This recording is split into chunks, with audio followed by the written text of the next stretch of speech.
Hey, how's it going? Welcome to G-Ball Vision. Today I have a new knife here to share with you, and this one is coming in from Kizer. Now, while I get this opened up, you know what to do. Let me know down in the comments what your carry is. This is going to be a new release for Kizer in their Blade Smith series, which is one of their more premium lines. At this point, they have several different lines, and this is exciting because this is one of my favorite models that had come out previously, but we are going to be looking at the Bulldog, but this is the mini Bulldog here, and this is an O-show design. This is going to be in a more premium format as well than the original, which we'll take a look at here in one moment. But there are going to be a bunch of different variations in the premium line, and there's also going to be more inexpensive variations. These are going to be available on August 3rd, I believe. So by the time you're seeing this video, these will be available. They also have several other knives dropping on August 3rd. So let's dive into the mini Bulldog here. We have a beautiful two-tone finish there on that sheep's foot blade. We're going to be looking at S45VN on this particular version, and they do have a crystallized titanium version and a carbon fiber variant that are going to be in the Bladesmith line. This has the frag textured titanium handles and a geared tie backspacer with a hidden lanyard post. We also have a beautiful clip here, at least right off the get-go. I love this design. This is perfect. This is a way to do a milled titanium clip, but not make it look like every other milled tie clip that is out there. And there's also a way to do a clip like this and have it even deeper as far as the carry goes by basically erasing this secondary screw and then recessing the clip a little bit, and that'll actually allow you to carry this maybe about 1/8 of an inch or so, a little bit deeper, maybe not quite that much, but especially in this case where is that going to be, it doesn't appear to be left-hand friendly. I could be wrong about that, but I don't think so. And especially in that case, at this point, you know, I would go with a single Torx, recess it down. Even if you were going to make it left-hand friendly as well, that's what I would do. And then you could just have a filler piece here to keep the aesthetic nice and clean. So we got titanium all the way around and S45VN steel. And this is still going to work very well just because of the design of this knife. Now let's get an actual measurement here and see what we're looking at. So we're going to be right at 2.5 inches of cutting edge. We're going to be at 2 5/8 of total blade. And then this is going to come down, we'll give it 6 1/4 overall. And to put that in better perspective, we'll bring out some comparison knives. We got the Kizer Drop Bear up top here, and we have the original Kizer Bulldog down here. And in this case, in this instance with this knife, although, you know, I do get tired of smaller knives, I'm okay in this instance because we already have a full size here. Now, I would like to see, however, a premium outfit for the full-size Bulldog. We have only had, as far as my knowledge is concerned, a more budget offering, which is phenomenal, by the way. If you haven't scoped out the Bulldog series, definitely one to check out. And, you know, some people will definitely be more inclined to pick up something like this because it is smaller. So that gives you a good idea on the size reference. And two more for you. We have the Hytron Edge Play up top here, which is going to be very comparable, almost identical in its length. And we have the Benchmade Bug out here, which is going to be quite a bit bigger than both of those. Now we'll get our 50 ways baked in Hank out here, and we'll take a look at this pocket clip, see how it interacts with our seam there. And you can see there that we do have a tight fit, and the frag texturing is going to even give that a little bit more tension. But the spring is good enough to the point where it's going to allow you to get over that. You're going to have a tight fit in the pocket. This isn't just going to come out on you or be moving around. And I would say We'll have to see. But I would say that's a pretty good clearance there as far as how far we can get under that pocket clip, how deep it is there. That's going to allow this to get over a little bit thicker seams than some do. Now I want to, before we forget, do a hardware check. We're at T8 there on the pivot. Looks like T8 for the body as well. And yes, T8 on the pocket clip. Everything, T8. Very, very good. Except for the thumb studs. Those will be T6. So T8 all the way around. We are going to be looking at the clutch lock, which all of you should be familiar with, or 99% of you. If you're not, it is a crossbar lock, and it is adjustable. 3 to 4 different tensions that you can get out of their clutch lock. I think they have moved it up to 4 now. So you have kind of a low, medium, high, and extra tension. And a lot of people may prefer that kind of extra tension, that stronger detent feeling, which the way these come, I don't think they're at the highest yet. Probably the notch just below the highest tension. And I would say in most cases, you know, it's so good at this point, I don't even feel the need to really change it. We do have a nice little row of jimping here in this divot area. I would have loved to have seen just an extra touch of jimping down here, just because, right? That would have been really solid, but not necessary. They did a good job at jimping this entire thing here. So whether you want to be back here, kind of choke up, or you can get right up on that tip. The way the design is of this knife, and you saw that with the Bulldog previously, the full size, it just allows you, even in a smaller platform, to get a very good grip on this knife. And in a lot of cases, you know, I'm not cutting much like this, you know, in the fist grip. I really do a lot of cutting with my index, or I'm kind of pinching. There's a lot of different ways I'm cutting, but and if I am cutting like this, it's more of kind of a quick, you know, cutting some tape or what have you. I'm not like squeezing the hell out of the knife. So there is that side of things. Now I do want to get a weight check on the mini Bulldog here. So we'll bring out the arch nemesis, and we like to guess the weight here. And if you want to play along, I always welcome you to do that. Even if you already put in what you're carrying for the day, feel free to leave a second comment and or a third comment. As many comments as you want to leave is welcome here. And I'm going to give this a go. This one might be kind of quirky here. We do have recessed steel liners, so that's cut out in there. Man, what is this?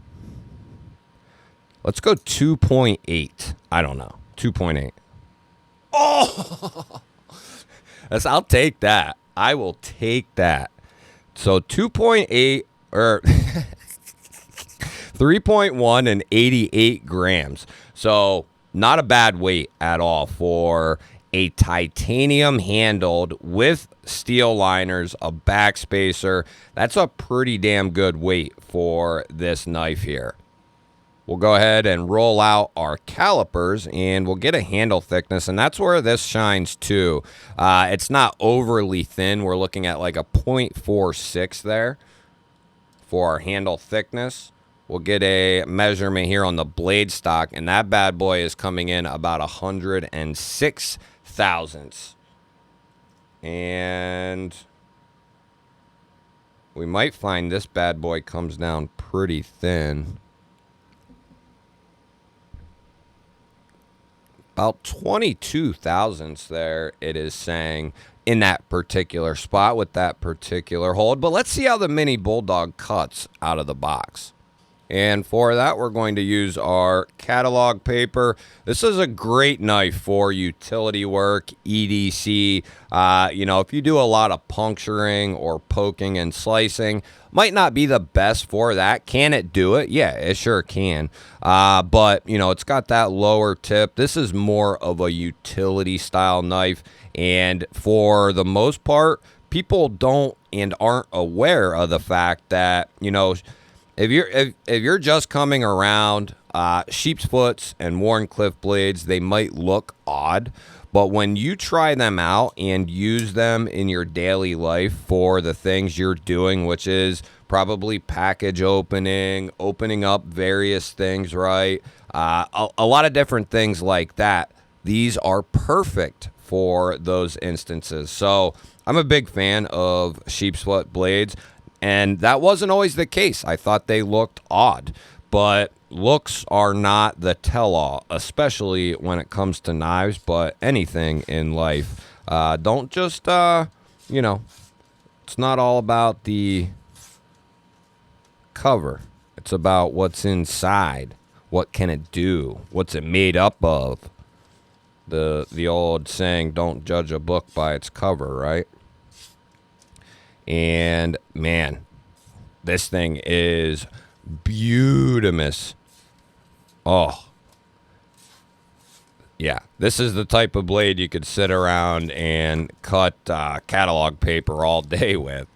So let's take a little bit deeper dive into the Mini Bulldog here. If you're not familiar with S45, it's going to have about the same toughness as S30V, not going to be quite as tough as S35.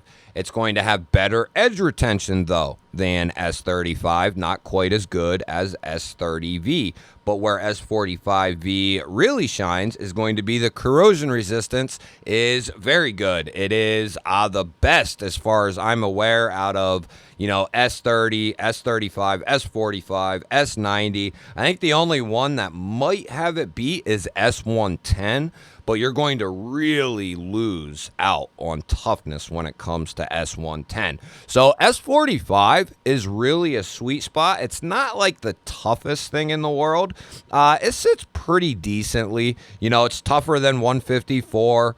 It's tougher than like BD1N and M390. So it's pretty tough, right? But it's not insanely tough. It's a well-rounded steel, much like its brothers S30 and S35. Now, you might be asking, well, where is the heat treat for Kizer's S45?